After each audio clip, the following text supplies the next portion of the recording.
a lot of people will look at drug addicts and in the back of their mind or in the front of their mind, they'll think, what's wrong with that person? Why have they made these bad choices? It's a moral issue or what's wrong with their character? Every single drug addict or homeless person that I've ever done a reading for, and now they have mortgages, kids, spouses, but they all have these certain configurations of being an addict. Mm. And it's there from the beginning. And the deal is it's rooted in epigenetics. On Building Conscience with Jaguar and Jay. Today we have our guest, Steve Dahmus, an astrologer. He's been doing this for a very long time. He's been doing this for how long now, Steve?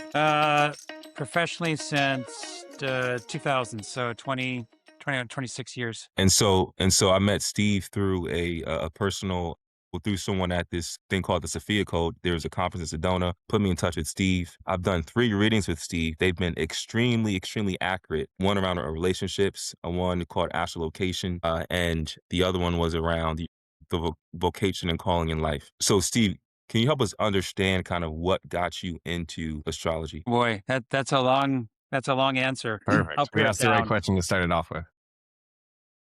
So I was born into a very religious family, very Catholic. Had an uncle who was a Monsignor, aunts who were nuns. I attended a seminary for 4 years as a boarding student. So there was always this kind of orientation that there's something bigger to life that just seemed like very natural to me. And the Catholic church training that I got didn't really help much. It seemed more about them than about the person.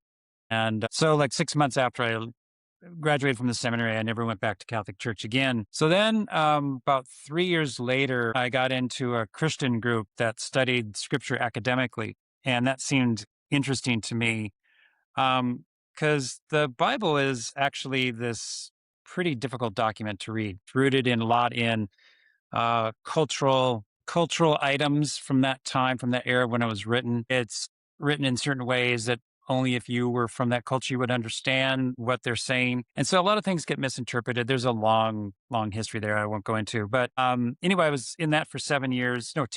And then I got out of that and then did nothing for about 7 years. And then I started dating someone. They broke my heart. And the friend of that person was an astrologer. And so I was like, oh, tell me why this happened.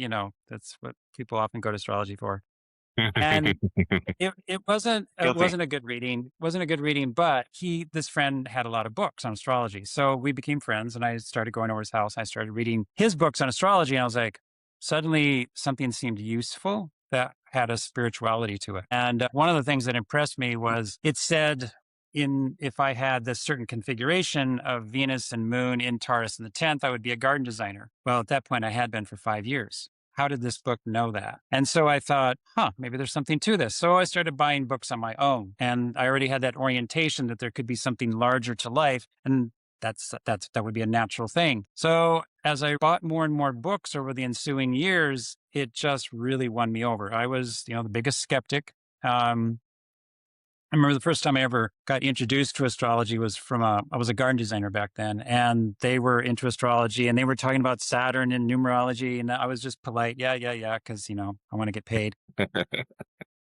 And so it took a lot for me to buy into something like this because there's no logical reason why it should work. We still don't know why it works. We know where it comes from now though, but to explain exactly how it works, but So it this works. you're leading us Go ahead. directly into like a great segue of like the next question. Like, how would you describe astrology to someone who doesn't know anything about it? And like, why is it useful? Sure. So I offer 30 different kinds of readings, and there's a few I haven't listed, Not too shabby. right? So it covers just every topic of life. And the main good of it is to understand why life shows up the way that it does, and for positive patterns and for negative patterns. And what can you do about both? How can you own both? How can you evolve through things? It's really, I think, the best explanation is it was called a science in the early to mid 1900s, back when that word meant a complex body of information. Now we kind of use that word about something specific. I think it's still an applicable word, but it's not science in the sense that I put this and this together and exactly equals this same thing every time. I was a biology major. So it doesn't, I don't like that word science. It's a spiritual spiritual philosophy. And it basically is saying what your soul is here to do and why life shows up the way that it does from childhood all the way through adulthood. Every year of your life, it shows the major patterns and dynamics that you need to engage with to really have a successful life. I offer 30 different kinds of readings, and there's a few I haven't listed. Not too shabby. Right. So it covers just every topic of life. And the main good of it is to understand why life shows up the way that it does. And for positive patterns and for negative patterns. And what can you do about both? How can you own both? How can you evolve through things? It's really, I think, the best explanation is it was called a science in the early to mid 1900s, back when that word meant a complex body of information. Now we kind of use that word about something specific. I think it's still an applicable word, but it's not science in the sense that I put this and this together and exactly equals this same thing every time. I was a biology major. So it doesn't, I don't like that word science. It's a spiritual philosophy. And it basically is saying what your soul is here to do and why life shows up the way that it does from childhood all the way through adulthood. Every year of your life, it shows the major patterns and dynamics that you need to engage with to really have a successful life. And a lot of clients will say, this just gives me such comfort that I know what direction I need to head, what is my best options. And there's no guilt involved with my shortcomings. They're part of the evolution of my soul, and everybody has shortcomings. And so, like, one of the things, I'll just say this, a lot of people will look at drug addicts, and in the back of their mind or in the front of their mind, they'll think, what's wrong with that person? Why have they made these bad choices? It's a moral issue, or what's wrong with their character? Every single drug addict or homeless person that I've ever done a reading for, and a lot of my clients were former drug addicts and homeless people. Now they have mortgages, kids, spouses, but they all have these certain configurations of being an addict.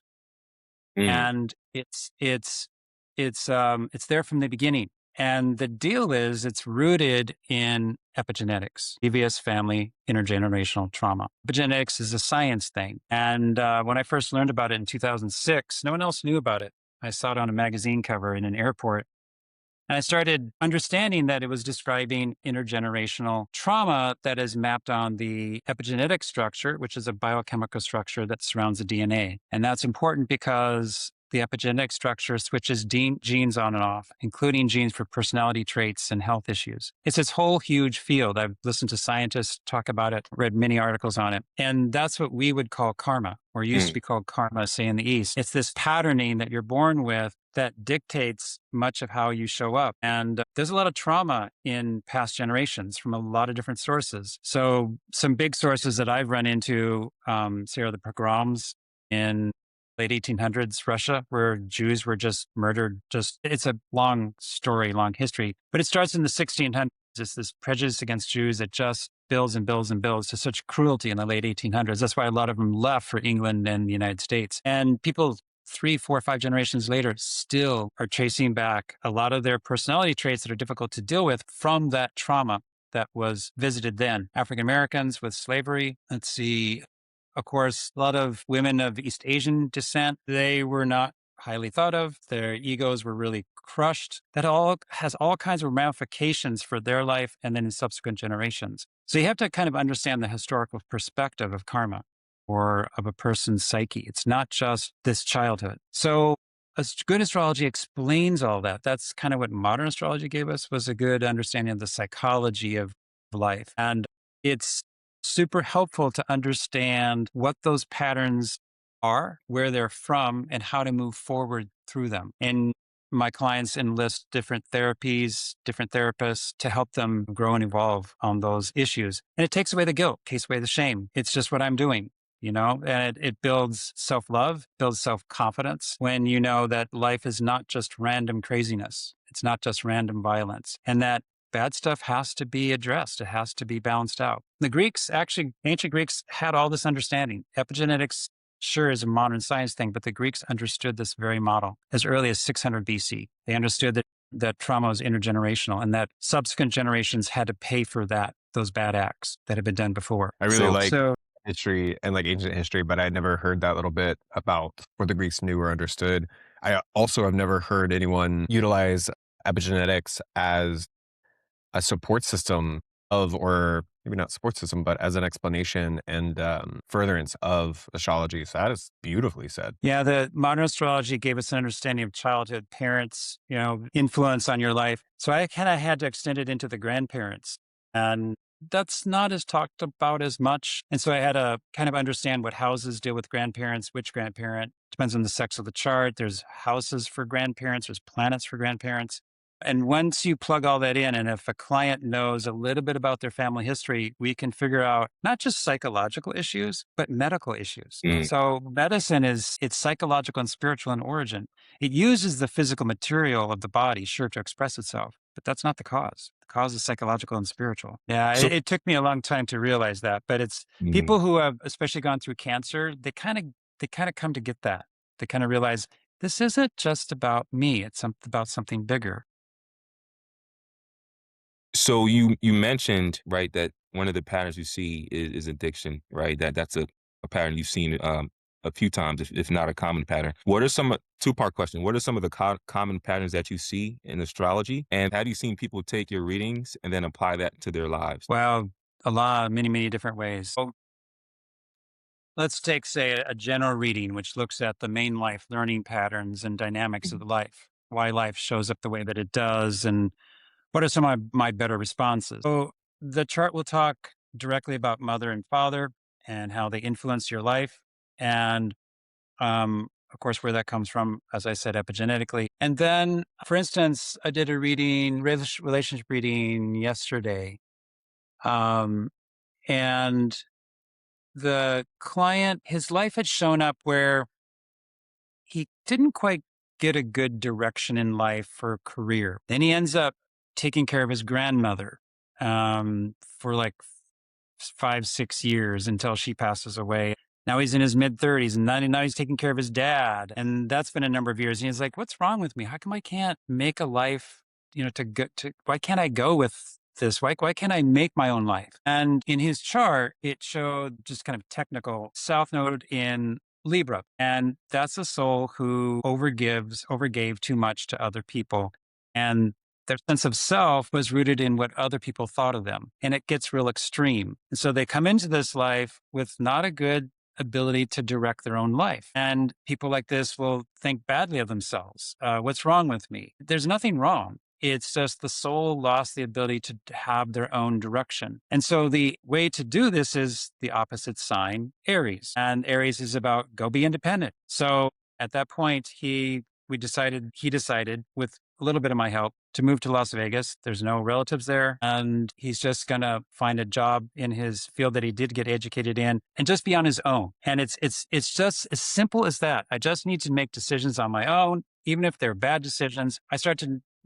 I need to start listening to my own instincts Mhm. and and not have my life tied up with a family member. It sounds simple, but it's difficult for these people to do. But that's the antidote. Get themselves isolated from all those influences that are bad. We think, well, family's good. Isn't family supposed to be really? Well, not in this case at all. No, that's what kept him down. So So if there's I'm nuances understanding like that. you, I'd like to just kind of break it down to make sure that I'm understanding that anybody listening is what I'm understanding is you were saying that the chart saying that the Libra was in, sorry, the South Node is in Libra.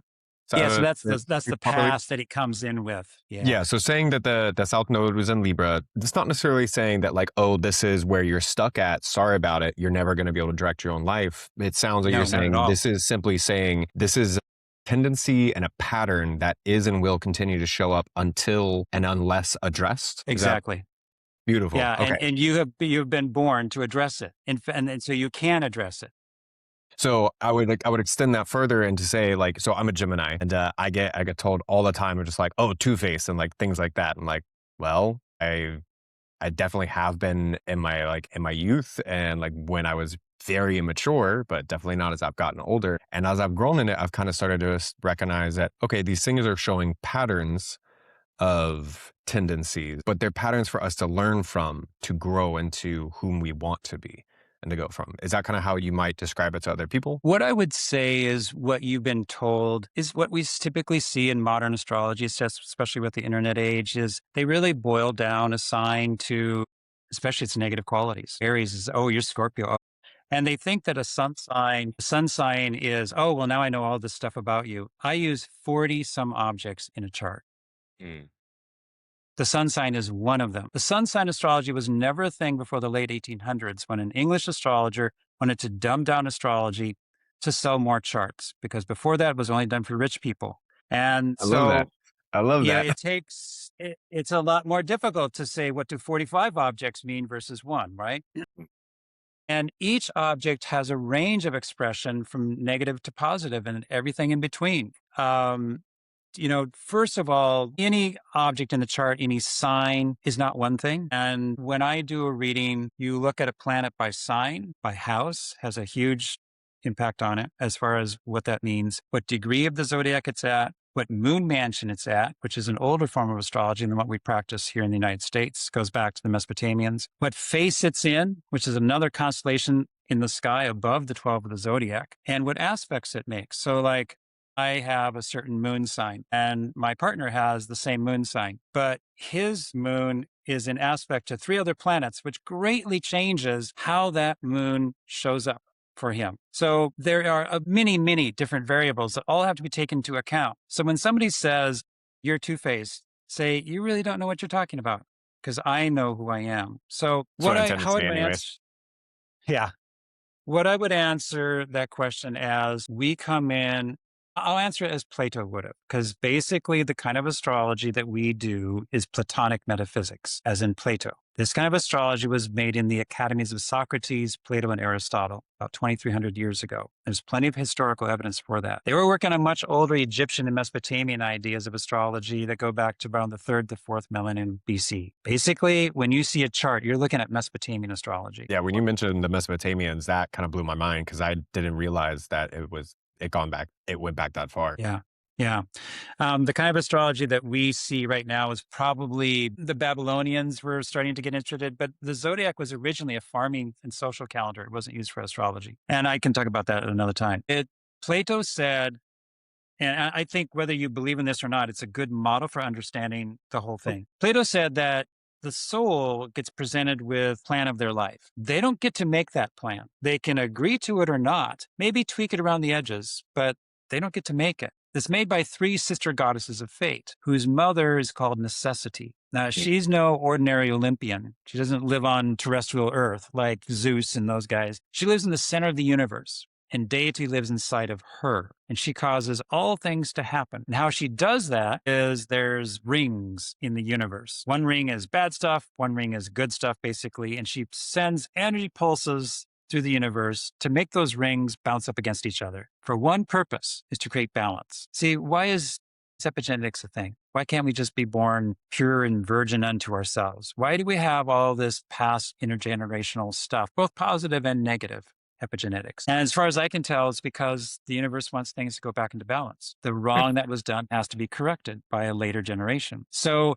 that's the necessity that a life show up a certain way. And that's why you don't get to choose it. It's imposed. My Indian friends and clients, they say, oh no, the soul creates the life. I beg to differ. Plato said no. Like I have clients who will have 5 major issues, medical issues, or who were sexually abused by their father starting at age 8 and then not believed by their family or mother in their 20s when they spilled the beans on what happened to them. I asked them, would you choose a life like this? Guess what their answer was? They said, hell no. No, it's tough. It's hard. Even, regular psychological issues take decades to work on to effectively change. So there's a certain imposition, but the soul does to get to agree or not. And then you spend your life kind of going from one side of the chart to the other. The chart is full of, you start over here, and then as you work on yourself and evolve, you end up over here in a more balanced situation. And that's kind of the basic gist. That's why stuff happens. And there's a certain necessity that things show up a certain way. Like if you have a Saturn retrograde, you're going to have a father who is distant and won't recognize your healthy ego. And you will spend the next 30, 40 years of your life trying to get that back every single time. That's happened in every single chart that I've had Saturn retrograde with. So there's a certain necessity that has to show up because why? There's a focus for the soul. The focus is not random, do whatever you want. There's a real focus to it. And there's a timeline to it. The Greeks had 40 some timing methods that they used. 40. Astrologers will use one. It's Transits was the least important to the Greeks of their timing methods. So, So it's so this Steve, intricate stuff. Go ahead.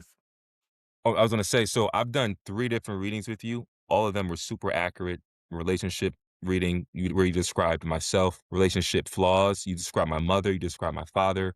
We did one on my vocation and calling in life, really resonated. And then we did one on astrolocation.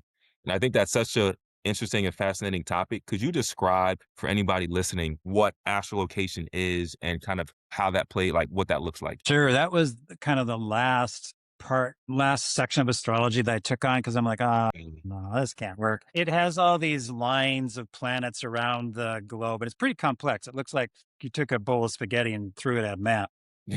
And you pick out the best places to live based on the planets. And I'm like, "Oh, that seems so fatalistic." When I first got into this, I was like, no, you're a captain of your own ship. You decide everything.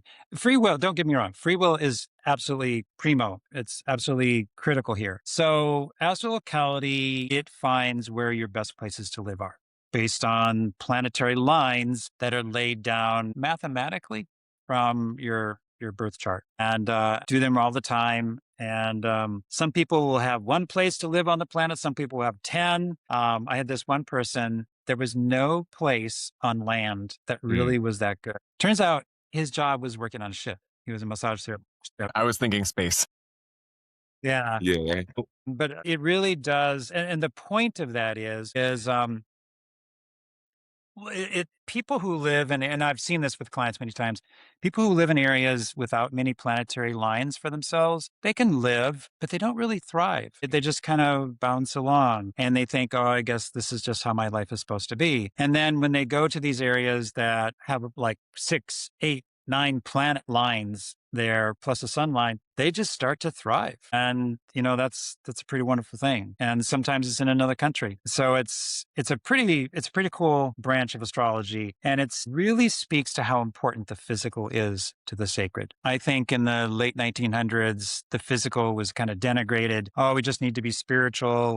There's certain spiritual groups that don't think the physical is very important. Man, Well, the I times that mean, I have ranted on this podcast about that, about how people try to separate the physical reality that we are all in together, that we chose together, and as if it's something to escape, just yes. drives me mad. Yes. You know where that comes from? Is the adoption of Hinduism in the 60s, but it was a kind of a juvenile understanding of Hinduism. Sure, the physical reality is not eternal. I get that. But you know what? That's my hand that I just touched and it's real. And I need to eat food, which is physical.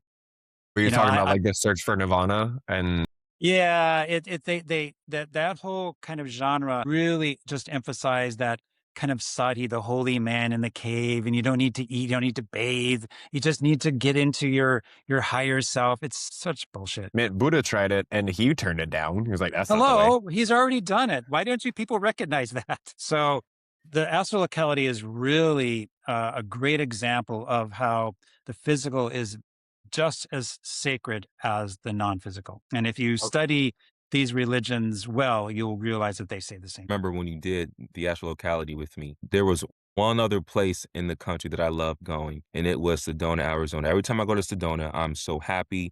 Get off the plane, I'm so happy for no reason. I've had great experiences down there.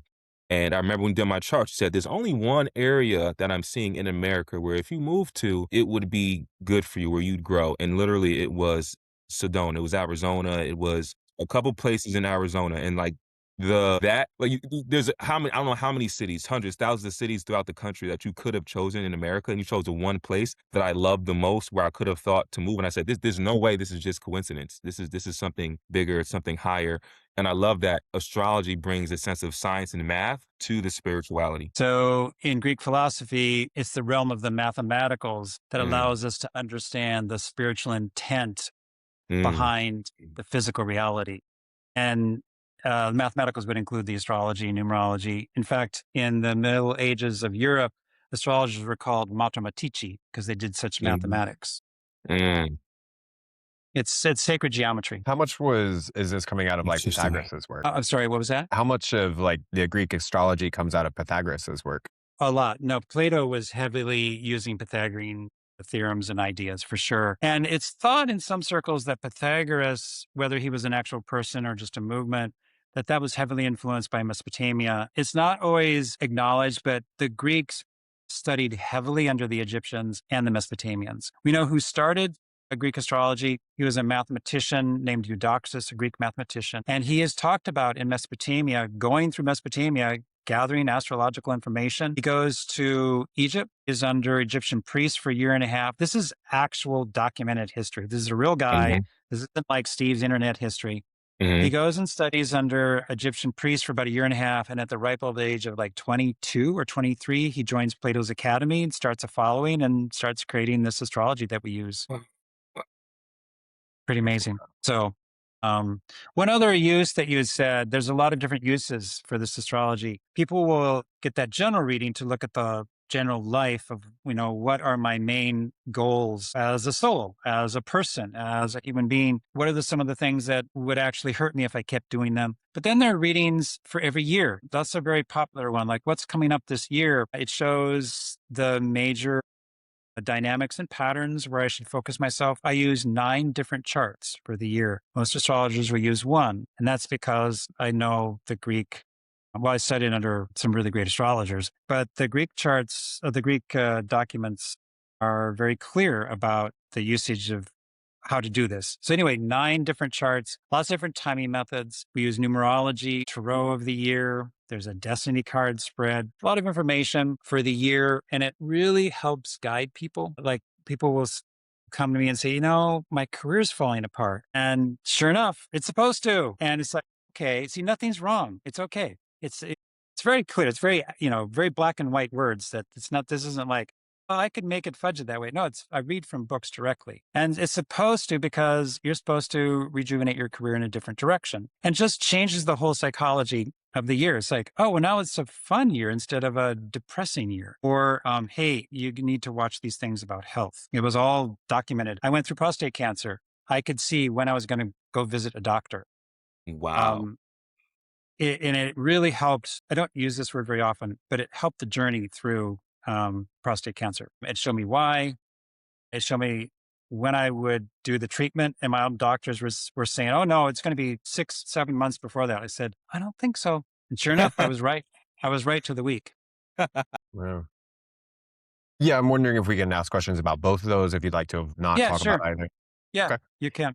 I brought it up. So I am curious, because you mentioned at the beginning how so many people are brought to astrology because like breakups and heartbreak. And I mean, my first reading was with a shaman that I work with now. He's one of my greatest mentors at this point, and it was right after a heartbreak, and it helped me quite a lot. And so I'm curious about how, as someone who had studied astrology for a long time at that point, how did it help you through? And like, what was that experience like, seeing that and then going through that process? So I rarely share what my chart is like, just because then clients kind of try to pigeonhole you and stuff and make assumptions. There was this strong feeling inside. I had known that Saturn was going through my 8th house the last 2 years. And what that means is it's time to create a new reality around intimacy. And either your current partner is part of that new reality, that deeper reality, or not. And if not, then you find somebody who is. And or that's usually what happens. I'm not saying that that's the directive. That's just usually what happens. So if you're not with the person who can take you to the next level, then you will find that person, or they will come to you. And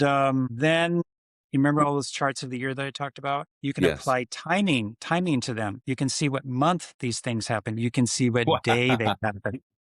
What day they happen. Well, not the Wow. second, maybe. And sure enough, I teach classes, and so in the class that we just ended on Chiron, I showed them the timing of how all of it happened, and they were just like, "Wow!" Because it exactly, like, to the day, to that month, and it helped me go, "Okay, I'm doing something at a soul level that is heading me in a good direction if I keep honest about the whole process." It really, like with the prostate cancer, it makes sense of what's going on, why it's happening now, and it helps you move through it much more calmly, much more assuredly, and much more confidently. But it's something more. It's hard to articulate when you know that this is the right direction you're going in. It's more Resonance? than some. Pardon? Resonance? It's really profound calm Mm, that you're going to go into the storm. It's okay. mm, So peace. Yeah, yeah, yeah. I would say peace. I love that. And that's kind of priceless a lot of times. So, Steve, so many of your readings have been so accurate for yourself or other people. What is your, and I don't know if you've done this, what is your reading for the collective or humanity at this time? I'm not sure if I you looked don't into. do the Okay. collective. So Okay. astrology Okay. is kind of siloed in different Mm, sections. And while you use houses and planets and signs, they're worked with differently. I see. My interest is in a human being and their Mm, movement through life in as graceful way as possible. And so I need to keep my focus on that. understood. I dabbled a little in what's called mundane astrology, and Yeah. yeah, I got it right, but I didn't get the nuance right. And I was like, I really Mhm. don't care about this, so I'm just not going to do it. Good. Somebody Understood. else can do that. Yeah. It's Yeah. very useful. It's very useful to understand historical patterns for sure. Mhm. But I just you only have so many hours in a day. Absolutely. Another great use of this kind of astrology is medical astrology, Mm, and that's kind of my specialty. mhm, Every single reading I've ever done, medical astrology reading, except for one, the planets were lined up in such a way that they would only happen, say, once or twice in a lifetime. mm, And those were the planets that were associated with that organ or that part of the body. mm, And that was the date of diagnosis or the week of diagnosis. So that ill health is part of the plan. And it's rooted in epigenetic traumatic patterns that it's time for them to be worked on. And with that on the other end, so we figured out what those traumatic patterns are, how they relate to the psyche and to the body. The body is the place where these patterns get expressed and what to do about it moving forward. What kind of modalities would be better in addition to your Western doctor? What kind of spiritual, psychological modalities and therapies would target these psychological patterns that have been created by the epigenetics that are causing the ill health? What do I need to do as a patient spiritually to mhm, grow, to process this ill health? And it becomes part of your responsibility. It's not violence done to you. It's part of your soul's work. I mm, think that's so profound. And I say this because as you began to say it, to speak about it, how like it's plotted out, the illness is plotted out. It definitely rubbed up against an edge for me of just kind of like, but as you continued, it really started to track for me in how the epigenetics of our ancestral lines, the types of choices, the types of wrongs that they may have done that need to be righted, show up. And it's showing up physically so that we can notice it and address it. Just how with creatorhood, like we were referring to earlier, how we met in Light Beings, Kevin talks about how like things show up in your life, like wounds, they show up in your life as a way of signaling what needs to be addressed. And so he'll talk about how like if love is like a spotlight and then something is popping up, a wound, or some people might call it a trigger, it's popping up, it's there, it's casting this big shadow, but it's doing that so that you can see it and address it. And once it's addressed and cleared, it can go down. And so my understanding of what you're saying is that epigenetically, these things are cropping up because somewhere in our ancestral line are these wounds that must be addressed by the following generations, and that if we're not addressing them, I suppose early, it's going to crop up and it's going to show up in some kind of physical manifestation. Am I getting Exactly. that? That's what I kind of found in my work was the longer that issue, whether it was historical or personal, the longer it went through multiple generations, the more likely it was to manifest as a physical health issue. mm, In the first generation or two, it would just be as a psychological issue. So, a mm. lot of alcoholism and addiction, say in your aunts and uncles. And then in you, it shows up as diabetes. Wow. That's fascinating. So, And the what, reason, just to interject, what you- the reason why people get diabetes is not the same for everybody. It's very personal. mm, Like you'll run into a lot of people who say, "Oh, well, like I have tinnitus in this ear, um, and loss of hearing. What aren't you listening to?" mm, It's so simplistic. It just makes me want to blow up. It's very individual to the family mm, history, very mm. individual to each person. So why one person gets diabetes is completely different why somebody else gets diabetes. It's hard. It's intricate. It's hard work, It's not easy answers. What came up for me when we were talking about epigenetics and how if it's not addressed in previous generations, how it gets louder and louder and louder, which you also talk about in creatorhood. If you ignore it when it's a whisper, continue to get louder until it's like a roar, right? But just this idea that we're all connected, not just connected now in the here and now with I'm connected to you and Jaguar and to my mother and all these things, but we're connected to our ancestors, literally through epigenetics, literally down to the behavior that they made and how we're here to help correct that behavior, or it will continue to get louder and louder. And I think about now how this world, things are so loud right now, sex trafficking, all these different things, because it's been going on for so long and we haven't corrected it as part of it. I think also too, the truth is being revealed as well. I think the veil is being lifted, but also it hasn't been corrected. And so here it is now right in front of our faces, and like, what are we going to do about it? You know, I'm a little older than you guys. It's always loud. Mm, There's never a time when it's been easy. You know, it's just what's happening right now. And mm, epigenetics is always expressing itself. mhm, So it's always the worst of times. It's always the best of times. It's the mm, worst of times because something has always been expressed from before, but it's the best of times because now you have an ability to deal with it. In fact, it's probably better now because previous generations, they didn't have an astrologer. They didn't have ketamine. They didn't have psychologists. They didn't have mm, a lot of these tools that we have today. All they had was alcohol. mm, And that's how a lot of previous generations would deal with stuff, is they just drink. I mean, I see this from personal histories. You know, going back in the early 1900s and earlier, they just drank, mm. So real. It's rough. or they beat up on people. Mhm. Yeah. Yeah, So, one last thing here is, why should astrology work? mm, So shorthand, these are Mesopotamian patterns of daily life, agricultural or cultural practices of that month that they put in as a constellation. That's where the zodiac comes from. mm, Most of the constellations we use are Mesopotamian in origin. The Greeks pick them up, change the names, change the clothing, change some storylines. Sometimes some of the storylines are kind of odd. It's like, why are you doing, what's that storyline about? But when you go back to the original Mesopotamian constellation, it makes total sense. It's so easy to understand. My clients are like, or my students are like, I get it now. So like, if you try to, okay, I'm going to learn what the zodiac is. You'll go through all 12 and you read all the books and then you go, what was it about again? Because it doesn't quite stick. But when you go back to the Mesopotamian origin of them, they all stick very readily. should astrology work?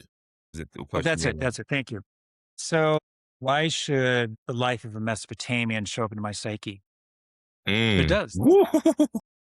I mean, that's where Taurus was the bull for the Greeks, but for the Mesopotamians, it was the calf. And that's because at that time in history, say third millennium, fourth millennium BC, the spring equinox was in the stars of Taurus. So the sky moves over time. Spring equinox is in a different constellation now due to the wobble of the earth. I can talk about that later. So back then, the spring equinox was in Taurus. And I'm from Seattle. I was traveling in Eastern Washington, March 21st. I was on a birding trip and I look over and there's like 60 calves in this huge pasture because Eastern Washington is agricultural. And they're bouncing around and running around. It's like, wow, that's the Mesopotamians had it right. See, this is when calves were born. And that's Mm, because the bull was their main economic engine. Everything was based in that bull producing extra produce that a farmer didn't need. So they could trade it with India and China and Lebanon for timber and gold and metals. So they had to have a bull to produce excess agricultural products. So it's very important to note when the cows were born each year. That's why it's Taurus. There's no other reason. There's no ancient aliens that come down from the Pleiades. You can buy books. They will tell you this. You spend a lot of money. But I'm sorry, they didn't. We need to give credit where credit is due. These are real people. Mesopotamians had 30 world first inventions like sailboat, writing, the wheel. They're incredible. Women had equal rights. Bisexuality was not a thing. I mean, who cared? They didn't care. They wrote the first code of ethics and laws so that people could be treated fairly in a society. First in history. So they're great people. And Hammurabian Code, yeah. Hammurabi's code, yeah. But that has a precedence 1,000 years before that. mm, So why should that be in my psyche? Why should that describe my grandmother, for God's sakes? Why should it describe my prostate, for God's sakes? I don't know, except that we're supposed to take care of things. We're supposed to grow. We're supposed to understand what life is about. But then it gets even more basic than that. I just think it's about the universe loves us. It didn't have to give us a map. It did not have to tell us this stuff in intricate detail. It could have just thrown us here and said, okay, well, have at it. Here's your prostate. Let's go. But it didn't. That's kind of profound. when an asteroid, a little chunk of rock in the asteroid belt, can tell me stuff about your life, what does that tell us about the universe at large? That kind of love to explain things. Do you see Yeah. how this gives hope and Beautiful peace? orchestra. It's hard to describe, you know? So Steve, how can people find you? www.universalcompass.com. Beautiful. You won't find me on social media. Sorry, too old for that shit. I'll Yeah. be sure to put that in the show notes for everyone to be able to find. And Yeah, also, universalcompass.com. I heard you mention that you teach classes. Somebody wanted to learn about astrology. Do you teach classes around that? Like, can you expand upon that a little bit? So I've been teaching classes since 2006, and it was only to medical students at Bastyr University here in the Seattle Wow. area. And they were tied to medical astrology because that was my specialty. Mm. But since I've expanded and I'm just actually getting ready to offer my first client-wide class to anybody that's, I don't know, probably anybody that wants to take it. And it's going to be exhausting. It's not going to be an easy class. We I start bet. we start with the Neolithic and go to the Mesopotamians and then to the Greeks. And I'm currently teaching level 8 of that class. There's, I think, 10 or 11 levels. Wow. So yeah, there are classes that I'm going to be making available to people. It's absolutely fantastic. Thank you so much for your time and all of this wonderful information, Steve. It was great to meet you. Thank you. It's great to meet you and good seeing you again, Jason. And thank you so much for this opportunity to get the word out about something that's really weird, but so useful. So